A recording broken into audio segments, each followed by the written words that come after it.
l'esprit de l'Afrique, l'esprit de l'Europe. Il s'appelle Saint-Esprit. Il ne se mélange pas. Ça veut dire qu'il ne se mélange pas. Avec l'esprit de la médisance, il ne se mélange pas. Avec l'esprit de la calomnie, il ne se mélange pas. Avec l'esprit de la débauche, il ne se mélange pas. Il ne se mélange pas. C'est pour ça qu'il s'appelle Saint-Esprit. Il ne se mélange pas. Il dit, entretenez-vous par des hymnes. Ça dit, tu prends soin. Tu appelles ta soeur. Comment ça va?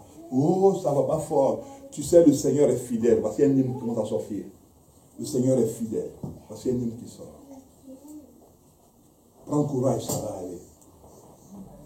Tu sais, il est écrit, le psaume sort en même temps. Le poème. Il est écrit, le poème sort. Que Dieu va prendre soin de toi. Et pendant que tu es en train de parler à la personne, son cœur est apaisé. Son cœur est tranquillisé. Le psaume sort. Vous voyez, l'hymne c'est, ne t'en fais pas. Le Dieu est au contrôle. Et maintenant le psaume sort. Parce que la Bible dit, entretenez-vous par des hymnes, des psaumes et des cantiques spirituels. Et tu couronnes tout cela par des cantiques spirituels. C'est pour dire que non, la victoire t'appartient. Alléluia. Mais quand tu dis ça à quelqu'un, mais comment est-ce que le diable peut la garder encore? Il ne peut pas. Parce qu'il dit, mon frère ou ma soeur est d'accord avec moi et il prie pour moi.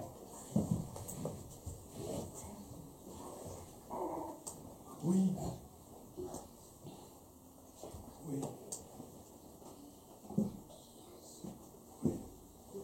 Donc prends la résolution de d'entretenir quelqu'un d'autre cette année. De ne plus garder des rancunes, de ne plus être une banque à rancune. Un guichet à rancune, un guichet à médisance. Il y a des gens qui ont des comptes S à la banque là-bas. Et ils mettent l'or là-bas. Dans ton cœur, tu mets que des mauvaises choses. Retire-les. À la banque, il y a deux types de personnes. Il y a ceux qui vont déposer les offrandes de l'église, et puis il y a ceux qui vont, puis on leur donne des clés. Et puis ils descendent dans leur coffre carrément. Donc quand moi j'arrive là-bas, puis j'ai les offrandes de l'église, je vois les gens qui viennent dire, non, je voulais prendre ma clé. Moi, je suis venu pour déposer les offrandes de l'église. On dit, regarde, l'autre prend sa clé, on lui donne sa clé, on dit, je descends avec vous. Mais nous, c'est mettez-vous, faites la fille, faites la... Mais toi, l'autre, il a sa clé pour aller ouvrir son coffre. Et puis il regarde, il met ce qu'il veut mettre dans son coffre. Et puis il dit, ah ben j'ai fini avec mon coffre. Et puis je vous rends la clé. Oh oui, merci. Au revoir madame. Mais toi, tu gardes quoi dans ton coffre? L'amertume, la médisance, la calomnie. Vide ton coffre. Alléluia. Vide-le.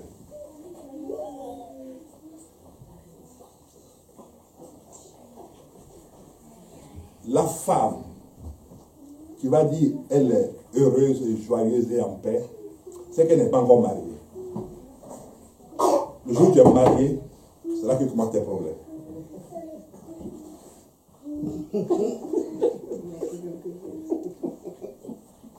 Tant que tu es célibataire, tu n'as pas de problème. Tu te gères. Mais le jour où tu gères quelqu'un d'autre, c'est là que ça commence tes problèmes.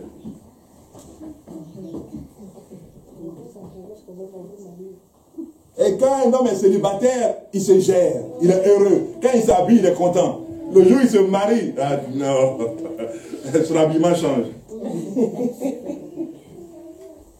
Parce que ce qu'il aimait acheter là, il ne peut plus acheter. Oui, parce qu'il y a quelqu'un qui s'est rappelé que non, tu as envie de payer le loyer, il faut aller payer le loyer, arrête d'acheter les habits. Donc quand tu regardes, tu dis, bon, les habits, même, on va voir ça après. Donc, on va voir après. Les jours passent, les semaines, les mois, les années passent. Vous voyez. Mais c'est ça, il faut s'entretenir. Alléluia. C'est ça la bonne résolution. Entretenir par des hymnes, par des psaumes, par des cantiques spirituels. On n'a pas dit d'appeler pour prier en langue. Allô? Encore ma shekera, le corps, alléluia. Ça ne sert à rien tout ça. Parce que l'autre ne comprend pas. On ne communique pas en langue. De parler en langue, tu parles à Dieu, tu ne parles pas à quelqu'un. Donc toi tu parles, l'autre parle, toi vous parlez là. Vous dites quoi? Ça, c'est pas être spirituel. Ça, c'est du désordre. C'est du désordre. Oui. On ne copie pas le parler en langue de quelqu'un. Il n'y a pas de photocopie. Moi, je vais parler en langue, j'écris, mais tout ce que je vais dire, je ne sais pas ce que je dis. Puis il y a ma fille Mireille, il faut répéter. Elle sait ce que ça veut dire? Elle ne sait pas? Moi-même, je ne sais pas. Alors, quand je peux dire à quelqu'un de dire que moi-même, je ne sais pas. La Bible, entretenez-vous. Entretenez-vous. Prenez soin. Vous voyez, d'entretenir, c'est prendre soin. Je prends soin. Je veille. Je surveille. Je garde et je regarde. C'est ça, entretenez-vous. C'est ça, entretenez-vous. On doit s'entretenir. On doit veiller sur chaque personne. Mais pour veiller, pour entretenir, il faut même méditer. Parce que qu'est-ce que tu vas lui dire? Tes problèmes, tes besoins? Non, la parole de Dieu. Vous voyez? C'est la parole de Dieu que tu vas dire à la personne. Mon frère, ma soeur, prends courage. Ça va aller. Quand tu commences dans les hymnes, tu dis oui. Non, sache que ça va aller. Ça, c'est une attaque. Vous savez, à force de parler, Dieu te permet de discerner les événements que vivent les gens que toi tu côtoies. C'est à force de parler que Dieu t'amène à discerner, à voir les contours. Comme disait un jour le pasteur Antoine, il dit, mais papa, comment tu fais pour savoir que c'est tel problème? Il dit, non, il faut écouter déjà. Quand tu pries pour quelqu'un, il faut écouter la personne. Il ne faut pas prier, il ne faut pas parler plus que la personne. Parce que si tu parles plus qu'elle, à quel moment toi, tu vas l'écouter? Il faut l'écouter. Et en l'écoutant, tu vas discerner ce qui est en train de se produire dans sa vie. Et c'est comme cela que tu écoutes. Et puis le Saint-Esprit, à chaque phrase, il te dit ça. Voici la source de tel problème. Voici la source de tel problème. Voici la source de tel... Mais parce que tu es à l'écoute. L'écoute aussi, c'est un don. Ça ne s'apprend pas. C'est un don. Écouter quelqu'un. Elle va te parler de sa souffrance. Oui, mais tu es en train de l'entretenir. Et ça lui fait du bien de te parler. Comme ça lui fait du bien de te parler, quand tu vas ouvrir ta bouche pour lui parler, la personne va quitter ta présence apaisée. Et rassurée de ce que Dieu l'a écouté. C'est ça, s'entretenir mutuellement. C'est ce qui devait se faire dans la maison de Dieu, mais c'est ce qui ne se fait pas.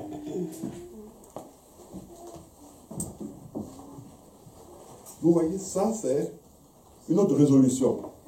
Entretenir les autres. Pas t'entretenir. Entretenez-vous. C'est pas t'entretenir toi. C'est entretenir les autres. Qui veut que sa vie change véritablement?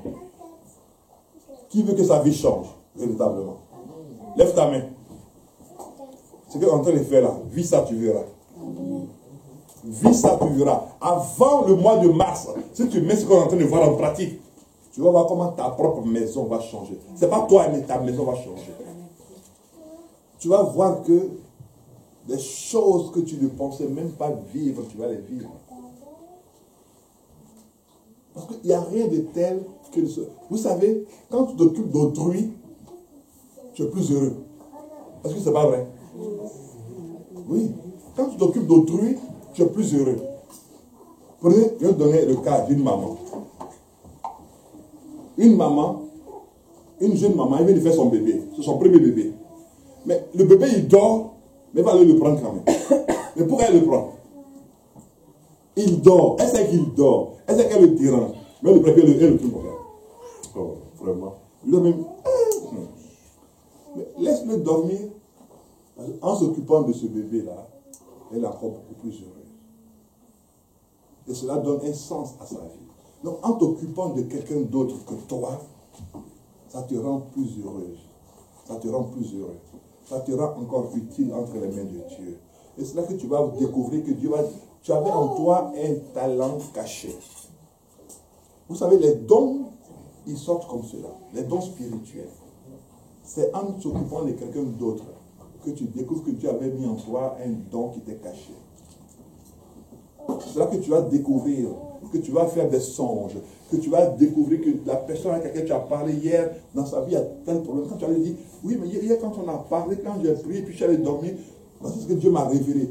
Ah oui, c'est vrai ça. Tu as dit, ah bon. Donc à moi, si Dieu me parle alors.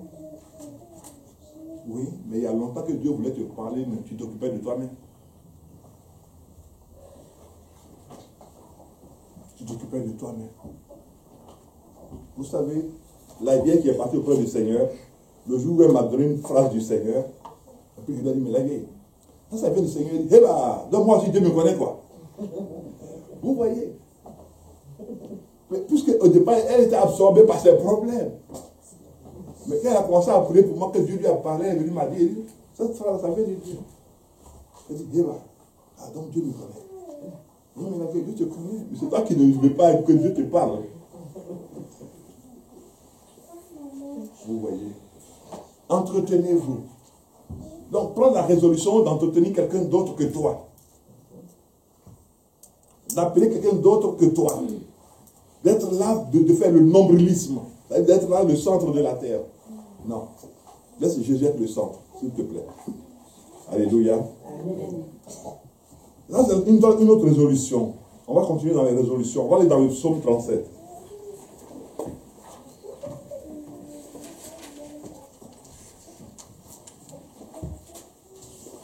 Le psaume 37 va nous dire une chose merveilleuse.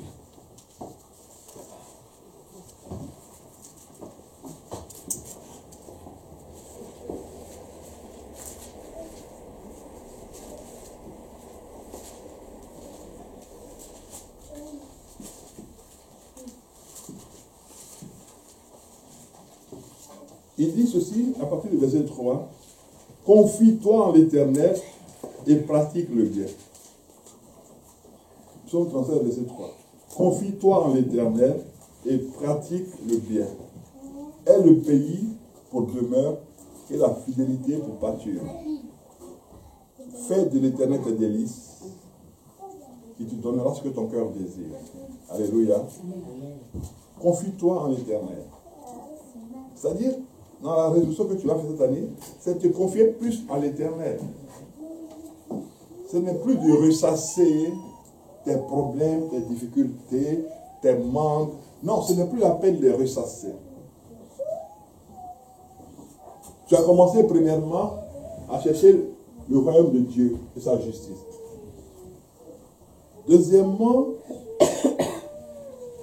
tu ne t'inquiètes plus. Après, tu as commencé à méditer, à lire la parole. Et cette parole t'a amené à ce que tu entretiennes quelqu'un d'autre. Donc, ce que tu as lu, tu l'appliques à quelqu'un. Ce que tu as lu, tu le partages avec quelqu'un. Vous savez, on a un plaisir à partager toujours quelque chose de très intéressant. Quand on dit une bonne phrase, et puis on dit un bon mot, puis une personne est contente, on nous réjouit. Est-ce que c'est pas vrai? Oui. Ah, mais ce que tu as dit là, vraiment, ça me fait du bien. Hein. Ah oui, ça, vraiment, que Dieu te bénisse, parce que là, tu m'as vraiment fait du bien. Toi-même, ton cœur est réjoui. Et là, maintenant, c'est confie-toi en l'Éternel et pratique le bien. Pratique le bien vient parce que Dieu veut que tu ne t'irrites pas contre les méchants. Donc, cette année, il ne faut pas te mettre en colère après ceux qui vont te faire mal.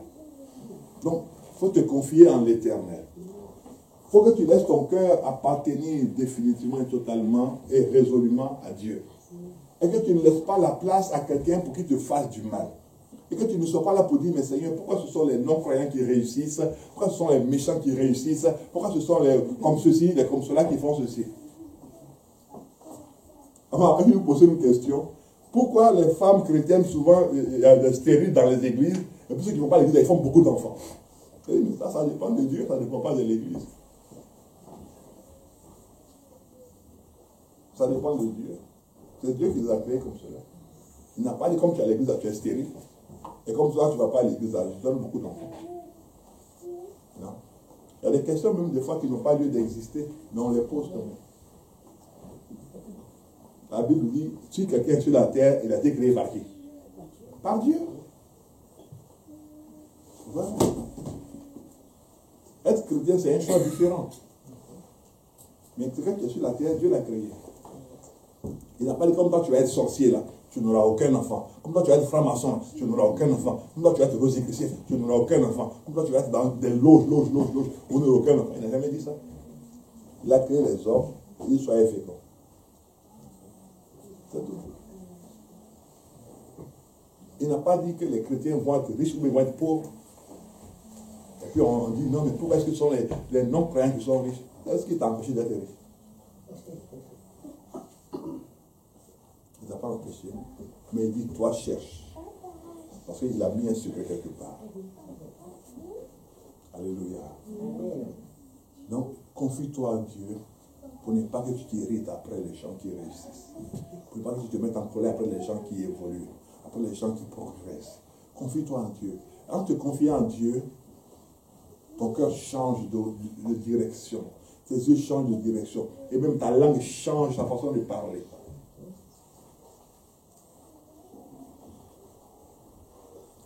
Parce que dans l'entretien que tu fais de l'autre là, tu as sorti des paroles qui vont le bénir. Alléluia. Les paroles qui bénissent retournent à toi la bénédiction.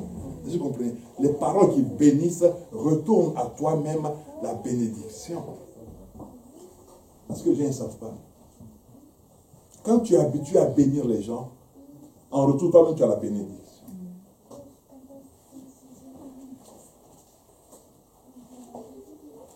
Mais quand tu es habitué aussi à critiquer les gens, à médire les gens, en retour tu as quoi? La médisance.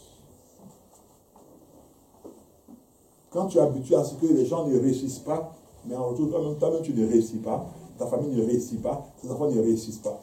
Mais quand tu es habitué à ce que tu vois les autres évoluer, réussir, s'épanouir, se développer, en retour, toi-même tes enfants réussissent, s'épanouissent et se développent. Donc confie-toi en l'Éternel. Donc prends la résolution que cette année, tu mets de côté tout cela et tu te confies en l'Éternel. Tu ne t'irrites contre personne. Et tu te confies de manière résolue à l'Éternel. Et tu recherches ce qui lui fait plaisir. Vous voyez, cette phrase, verset 4 dit quoi? Verset 4 dit une chose merveilleuse. Fais de l'Éternel tes délices, il te donnera ce que ton cœur désire. Nous, on va l'inverser. Amen. On va l'inverser. Comment on va l'inverser? On va dire ceci. Fais ce que désire le cœur de Dieu. Alléluia. Il te donnera des délices. Ah oui.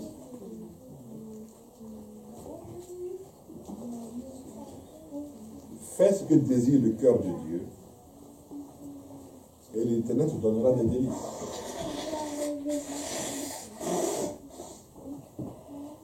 Fais ce que le cœur de Dieu veut. Ce que le cœur de Dieu recherche.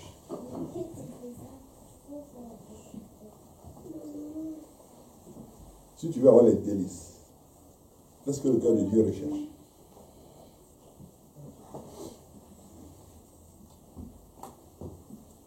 Et quand tu auras fait ces résolutions-là, tu auras pris ces décisions,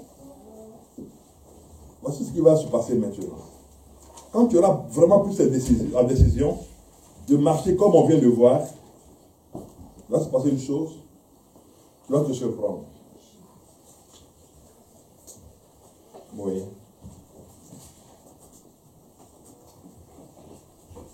Job 22.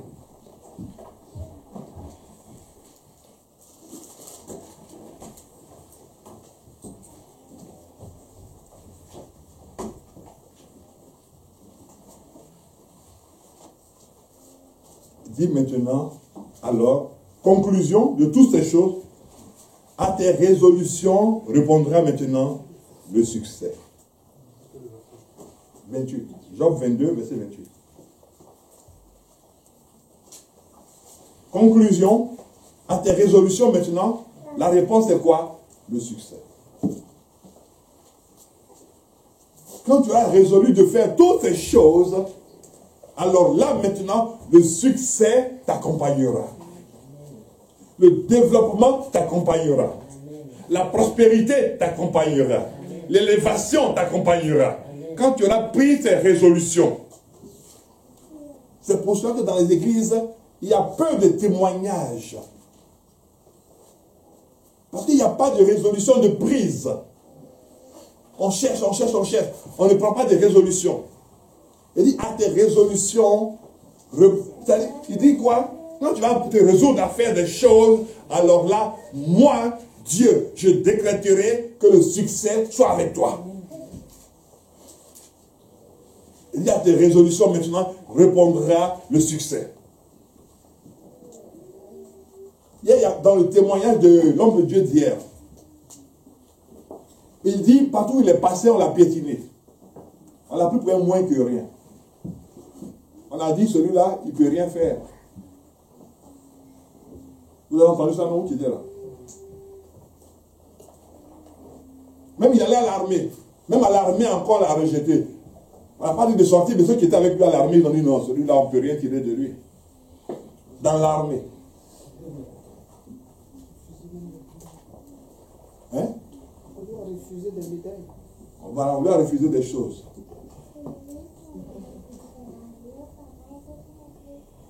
Et après qu'on lui a refusé toutes ces choses, Dieu l'appela son serviteur. Et aujourd'hui, en train de servir Dieu, il y a un mois en arrière, il était à Madagascar. Pour aller prêcher là-bas. Et il m'en parlait hier, il dit, mais papa, on doit aller à Madagascar parce qu'on doit établir une église là-bas. Quelqu'un qu'on considérait comme zéro. Comme quelqu'un qui ne valait rien, qui ne méritait rien. Il doit aller établir une église à Madagascar. Il vient de Fort-de-France, en Martinique. Certainement, il va aller établir une église en Martinique. Vous voyez des choses pareilles. À tes résolutions. Toute sa pensée, c'est servir Dieu. Alors, il dit, dans ce cas-là, à tes résolutions, répondra le succès. Quand tu prends de telles résolutions, alors le succès va t'accompagner. Donc, voici mes bien-aimés, le message que le Saint-Esprit m'a donné pour nous ce matin, afin qu'en cette année, à nos résolutions, répondent véritablement le succès, afin que toi-même tu saches. Mais le plus important, c'est de s'entretenir par des hymnes, des cantiques spirituels, par des psaumes. Oui. Et quand tu auras fait tout cela, à tes résolutions maintenant, répondra le succès, l'épanouissement, le développement, la prospérité, à la fois spirituelle et matérielle. Amen. Nous allons nous lever pour prier.